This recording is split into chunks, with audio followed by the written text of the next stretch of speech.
Supreme court के आईनी bench ने सान 9 मई से मुतालिक जुडिशल कमीशन की तश्कील के मामले पर तहरीक इंसाफ को मजीद दस्तावेजात जमा कराने की मोहलत दे दी। जस्टिस अमीनुद्दीन खान ने इस्तफसार किया, आपकी इस दरख्वास्त में सजा क्या है?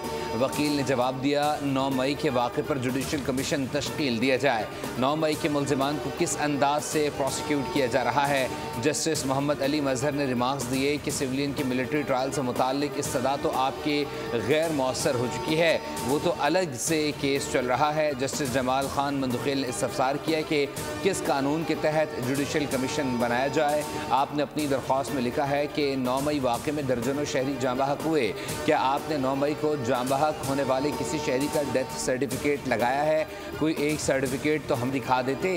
अदालत ने तहरीक इंसाफ को मज़ीद दस्तावेज़ात जमा कराने की मोहलत देते हुए साने 9 मई पर जुडिशल कमीशन की तश्कील के लिए दायर दरख्वास्त पर समाअत गैर मुअय्यना मुद्दत तक के लिए मुलतवी कर दी।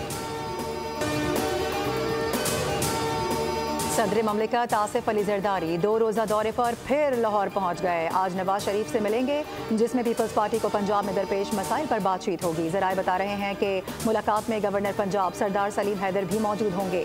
पंजाब में पीपल्स पार्टी के तहफ़्फ़ुज़ात दूर करने के लिए अहम फैसले किए जाएंगे।